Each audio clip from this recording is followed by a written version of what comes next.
And here's the news for September 23rd. This is Bwana News Network. How you guys doing this Monday? Yahoo had a data breach that happened a few years ago. You guys may have heard of this. So now there's a big settlement going on about how you can collect some money. Now, much like the Equifax thing that happened a few years ago, you're probably not going to get all the money. You're entitled to up to $358. But some other sites are saying that you're lucky if you can get $100 out of this. This is over on the Daily Dot. Ars Technica also had it as well. If you had a Yahoo email account between 2013 and 2016, the email platform suffered a major security breach during that time, meaning your email may have been hacked and your personal information stolen. So this is not new news. This is old news. So a new settlement from a class action lawsuit against Yahoo may make you eligible for up to $358 if you had an account between January 2012, December 31st, and December 31st, 2016, and you're a resident of the United States or Israel. It's a settlement class member, meaning you may be entitled to a portion of $117,500,000 settlement. Pretty big, but like a lot of these settlements, you're entitled to a certain amount, but you almost never get it. So what they're going to do is they're going to be offering what Equifax did, credit protection services, or some sort of a credit monitoring service, or the money. It's just one of those things that's happening now, which is kind of a stupid thing. But yeah, it may be worth a try. It may not be, because I heard from the Equifax thing that there was some shadiness with the data they were collecting. So I don't know. I don't know what I'm gonna do. I had a Yahoo account during this time, so I'm probably eligible, but I'm gonna have to make up my mind. Check it out. Over in the Daily Dot, they got the details over there, guys. Next story. This Milwaukee couple felt so violated, Chad. They felt so violated because they had these smart devices, these Nest cameras and these Nest thermostats that you hear about, and they're always connected to the internet. The Internet of Things, the IoT, is supposed to make you feel safe, right? Well, it's only as safe as your security and or lack thereof. And a lot of Internet of Things devices are inherently insecure. I'm not going to speak directly to the Nest devices, but these guys came home from work one day and the thermostat was turned up to 90 degrees. They're like, okay. And they turned it back down, and then it went right back up until they heard a voice from the kitchen. It was a voice talking through their camera in the kitchen. The woman said her heart was racing. She felt so violated at that point. The thermostat had been turned up to 90 degrees. She thought it was a glitch. She set it back to room temperature, and then it was a roller coaster. So she unplugged the camera after she heard the voice in the kitchen, and it started playing vulgar music. So she unplugged it and turned it facing the ceiling. They changed their passwords, but the problems persisted. Eventually, they contacted their internet carrier and changed their network ID. They believe someone hacked into their Wi-Fi and then into their Nest. They said someone hacks into your Wi-Fi, they should be able to gain access to those Nest devices without some sort of wall they have to get over. This is what Lamont Westmoreland said. A $700 system that was compromised through a simple hack.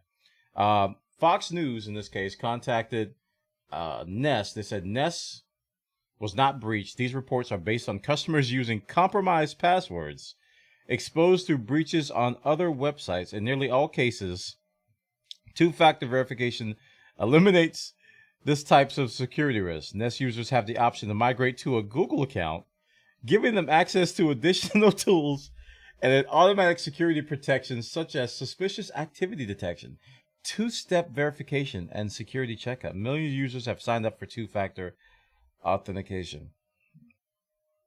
This points to a lot of different things. Number one, when you have always connected devices, you're opening yourself up to these types of violations. It points to another thing as well. There's a lot of these hacks going on where people don't even know they're going on. They've been spied on, they don't even know. And the third thing is that it doesn't really require a compromised password to compromise these devices. It's been proven time and time again that a lot of these IoT devices can be easily bypassed through factory set passwords. So that you cannot change through backdoors and such. It's been proven many, many times with a lot of smart refrigerators, smart TVs, Smart anything. If something says smart in front of it, it's likely not smart. Um, you're opening yourself up to a lot of things for the sake of convenience. That's like the theme of 2019 and technology these days.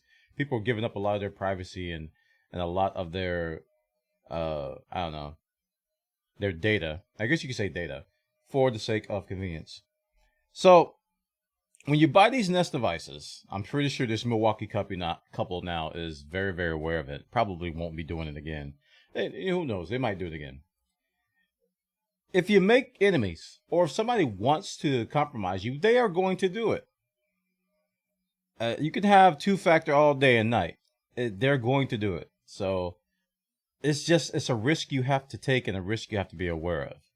I'm not trying to scare people, but it's just facts. It's hard truth facts that these devices can be owned so easily. It takes nothing at all to own these devices.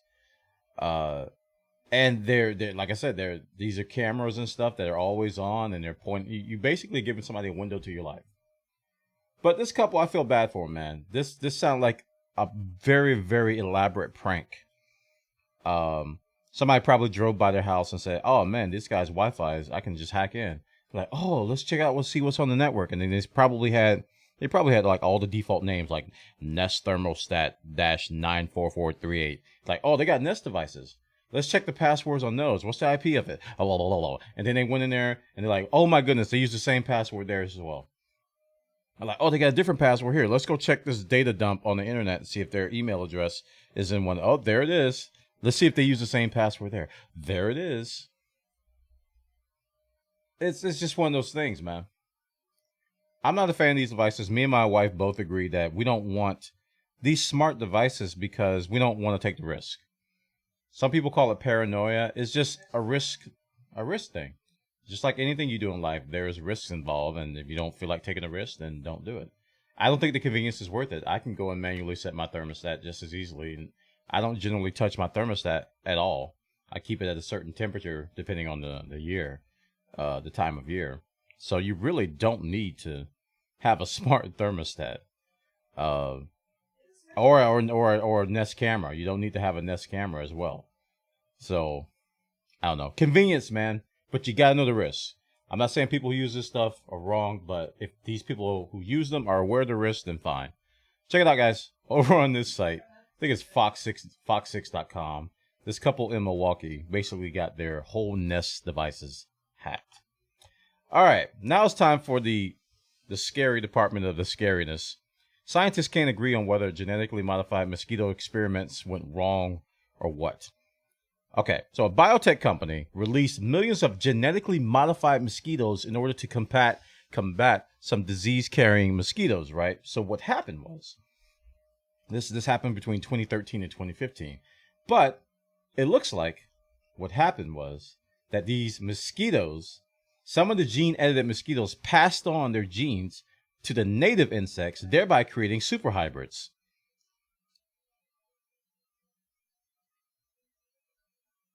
To try to rid the world of some of these disease transmitters, a biotech company called Oxitec released about 450,000 genetically modified male Aedes aegypti mosquitoes into Jacobina each week for 27 months.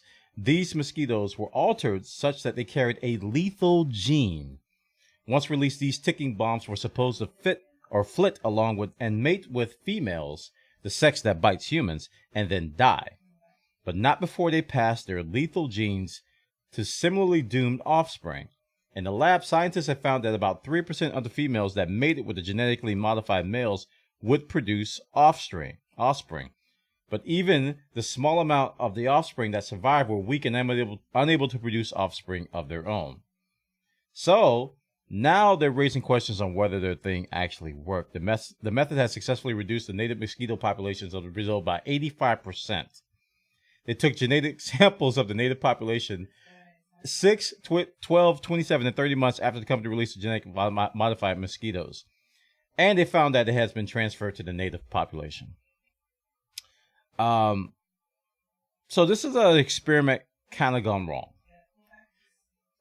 although this gene that is passed on is not, something that's going to end the world or something like that, but essentially it's probably going to kill off the mosquito population much faster than they would like it to.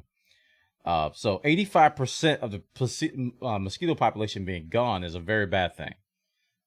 Despite the fact that we hate mosquitoes, you don't want to kill them all. And that's exactly, that's kind of what they tried. They almost did here. They wanted to reduce the population of these disease carrying mosquitoes, and instead they killed off almost the entire population of mosquitoes. Worked a little bit too well because they passed on the gene to their kids, and then the kids couldn't produce, and then they died. Kind of crazy there. Just goes to show that a lot of these experiments are not completely thought through, and it's a lot of people that are just super arrogant about their findings. They place too much faith into limited science, and they don't consider the bigger picture because it's their work and they want to be right. A lot of times I've worked with a lot of scientists. It comes down to I want to be right. And somebody wanted to be right about this. This is how you do it. This is the way. I have spent 20 years on this research. This is how this is a movie in the making, by the way. This is how you do it. And then they spend all this money to do it, and then find out that they forgot that, hey, you're gonna kill all the mosquitoes. Or they didn't kill all the mosquitoes. That they just killed them all. So you gotta know that this is not the only time this has happened. I guarantee you there's other insect experiments like this going on across the world. And some of these insects may be a lot more important than mosquitoes. I can think of one called bees. Without bees, we die. We starve to death. I don't know if kids are taught that in school these days. We were taught that growing up, that we need bees to make everything. So if you get stung by a bee, say thank you, Mr. Bee. Check it out, guys. Over on this is livescience.com. They got the details. Scientists can't agree on whether genetically modified mosquitoes went horribly wrong or not. And finally, this is a kind of a feel-good story from an Apple Watch user. And I talked about this when Apple had their event and how the Apple Watch can possibly save lives. And this is a case where it actually did. This guy was biking in the mountains and he accidentally fell and he knocked himself unconscious. The Apple Watch detected this fall, called the paramedics, called 911, and this guy woke up. He fell and then he woke up in an ambulance while being unconscious. So he says, this is a quote from it. It says, last Sunday, while trying to meet up with my dad for some mountain biking in Riverside State Park, I got a text from my dad's Apple Watch letting me know that it detected a hard fall with a map to his location. So the watch also called the guy's son, texted the guy's son and told him that it detected a hard fall. Apple Watch Series 4 and later includes a built-in fall detection feature. Is turned off by default if you're under 65, but anyone can turn it on from the watch app on the iPhone. It works by intelligently detecting when a sudden fall occurs, automatically calling emergency services if the person doesn't dismiss the alert within 1 minute of falling. If the person's emergency contact information is filled out, that contact will be notified with a text message and a map of the watch location. So this is just like the I've fallen and I can't get up devices that they had, the pagers and the mobile devices that people have to detect if it detects a fall, or you can actually push the button if you fall if you need assistance. I'm very familiar with these, but this is a very feel good story because I don't know.